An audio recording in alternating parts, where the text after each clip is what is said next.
Morning student, class 7, chapter number 1st, nutrition in plants. Today we will discuss about the topic of heterotrophic plants. heterotrophic plants किसे कहते हैं? जो अपना food खुद prepare नहीं करते, वो क्या है, दूसरे लिविंग ऑर्गेनिज्म पे क्या है, डिपेंड होते हैं। तो सबसे पहला हम पढ़ते हैं parasite. Parasite are the organism which depend on other organism for food and shelter. The organism which provide food and shelter to a parasite called host. तो पैरासाइट क्या होते हैं? कैसे ऑर्गेनिज्म होते हैं जो दूसरे लिविंग ऑर्गेनिज्म पे क्या होते हैं, डिपेंड होते हैं। किसके लिए? फूड और शेल्टर, भोजन और आश्रय के लिए। The organism which provide food and shelter to parasite is called host. Host किसे कहते हैं? होस्ट उन ऑर्गेनिज्म को कहते हैं जो पैरासाइट को क्या है, फूड और शेल्टर प्रोवाइड करवाते हैं। पैरासाइट तो क्या हो गए, जो दूसरे लिविंग ऑर्गेनिज्म पे डिपेंड होते हैं। और होस्ट किसे कहते हैं? होस्ट उन ऑर्गेनिज्म को कहते हैं जो पैरासाइट को फूड प्रोवाइड करवाते हैं। जैसे हम एक सिंपल सा एग्जांपल लेते हैं, अगर बेसिक लाइफ में प्लांट्स को हटके, जैसे मॉस्क्विटो है, ठीक है। मॉस्क्विटो किसको खाते हैं? ह्यूमन को।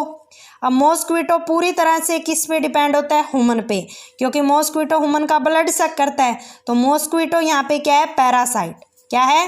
पैरासाइट। और हमारा ब्लड सक करता है ह्यूमन का, तो ह्यूमन क्या हो गया? होस्ट। तो होस्ट क्या कर रहा है? मॉस्क्विटो को एक प्रकार से फूड प्रोवाइड करवा रहा है, ठीक है। आगे एक नेक्स्ट एग्जांपल लेते हैं प्लांट स्पीसीज में। ये एक प्लांट है, प्लांट के ऊपर आपने एक डोडर अमरबेल देखी होगी। अमरबेल का क्या काम होता है? जो पूरी तरह से क्या है, न्यूट्रिशन क्या है, उसी प्लांट से क्या करती है, पूरा उससे जितना भी न्यूट्रिशन है ना, वो सारे अपने अंदर ऑब्जर्व कर लेती है, सोख लेती है। तो कसकट्टा अमरबेल क्या हुई? पैरासाइट, जो प्लांट उस प्लांट पर पूरी तरह से क्या होती है, डिपेंड होती है, ठीक है। जितना भी न्यूट्रिशन प्रोवाइड करना होता है ना, वो उस प्लांट से अपने अंदर ऑब्जर्व कर लेती है। होस्ट कौन हुआ? होस्ट हुआ हमारा प्लांट्स, ठीक है। होस्ट कौन हुआ? हमारा प्लांट, ठीक है, जो उसे क्या फूड प्रोवाइड करवा रहा है, ठीक है। उसके बाद में जो नेक्स्ट है सेप्रोफाइट। सेप्रोफाइट क्या है? Some plant which grow on and drive nourishment from dead and decaying organic matter are called saprophyte. Saprophyte का मतलब है कुछ प्लांट क्या है जो बढ़ते भी हैं और वो क्या है, मरे हुए जीव जंतुओं से क्या करते हैं, न्यूट्रिशन लेते हैं, ठीक है। सेप्रोफाइटिक क्या है? जो क्या है, किस पे डिपेंड होते हैं? मरे हुए जीव जंतुओं पे, डेड डिकेइंग ऑर्गेनिक मैटर पे डिपेंड करते हैं। तो वो मरे हुए जीव जंतुओं से ही क्या करते हैं, अपना न्यूट्रिशन ऑब्टेन करते हैं। तो कुछ नॉन ग्रीन प्लांट होते हैं। कुछ नॉन ग्रीन का मतलब क्या है? जो अपना फूड खुद प्रिपेयर नहीं करते, जैसे ऑर्चिड, फंगी और बैक्टीरिया। ये कुछ ऐसे स्पीसीज है जो क्या करती है, जो डेड डिकेइंग ऑर्गेनिक मैटर पे डिपेंड होते हैं। नेक्स्ट हमारे पास आता है इंसेक्टिवोर्स। इंसेक्टिवोर्स मतलब क्या होते हैं? कुछ प्लांट क्या है, इंसेक्ट को कंज्यूम करते हैं, जो कीड़े मकोड़ों को खाते हैं, उसको इंसेक्टिवोर्स प्लांट कहते हैं।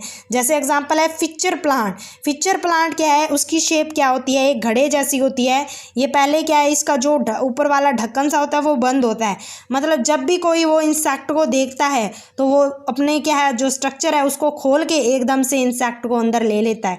फिर दोबारा से क्या है, ऐसे ऐसे चलता रहते हैं प्रोसेस, बंद कर लेता है। जब भी उसको कोई इंसेक्ट दिखेगा, खोल के उसके अंदर क्या कर लेगा, कैच कर लेगा, फिर बंद कर लेगा। जब इंसेक्ट को ले लेगा तब बंद कर लेगा, इंसेक्ट को देखेगा एकदम से क्या खोल लेगा। तो उसका काम ही क्या है, वो इंसेक्ट को क्या अपने अंदर कैचअप कर लेता है, पकड़ लेता है, ठीक है।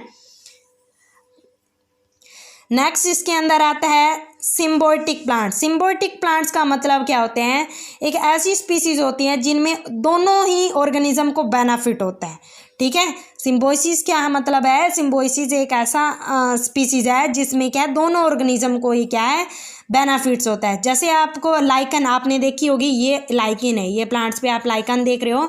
इसके अंदर क्या है, दो पार्टनर होते हैं, एक फंगल पार्टनर होता है और एक एल्गी पार्टनर होता है। ध्यान से सुनना, जो एल्गी है वो ऑटोट्रोफ होती है। एल्गी क्या होती है? ऑटोट्रोफ। एल्गी अपना भोजन खुद प्रिपेयर करती है। और फंगी क्या होता है? जो अपना फूड खुद प्रिपेयर नहीं करती। तो एल्गी को क्या बोला है? ऑटोट्रोफ, जो अपना फूड खुद प्रिपेयर करती है। और फंगी क्या है? जो हेटेरोट्रोफ है, जो अपना फूड खुद प्रिपेयर नहीं करती।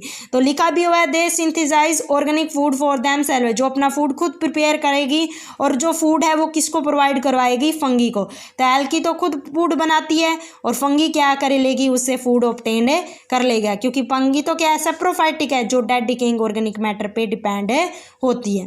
ठीक है, they are capable of observing water minerals from the material they are growing, जिस पे भी वो ग्रो कर रहे हैं, फंगी का क्या काम है, जितना भी वाटर और मिनरल्स है वो अपने अंदर क्या कर लेगी, ऑब्जर्व करके किसको प्रोवाइड कर देगी, एल्गी को। ठीक है, और दूसरा फंगी का क्या काम है, ये क्या है, एल्गी को शेल्टर भी प्रोवाइड करवाते हैं। ध्यान से सुनना, लाइकन एक ऐसी स्पीसीज है जिसमें दोनों ही पार्टनर होते हैं, फंगल भी और एल्गी। एल्गी ऑटोट्रोफ है, जो अपना भोजन खुद बनाती है, फंगी क्या है, जो अपना भोजन खुद नहीं बनाती। ठीक है, तो एल्गी से बना बनाया फूड कौन ले रही है, फंगी। ठीक है, क्योंकि फंगी और दूसरा क्या काम है फंगी का, जिस पे भी वो ग्रो कर रही है उससे क्या है, जितना भी वाटर और मिनरल ऑब्जर्व कर लेगी अपने अंदर सोख के, किसको प्रोवाइड करवा देगी, एल्गी को। और दूसरा ये भी है कि फंगी क्या है, शेल्टर भी प्रोवाइड करवाती है, किसको, एल्गी को। थैंक्स।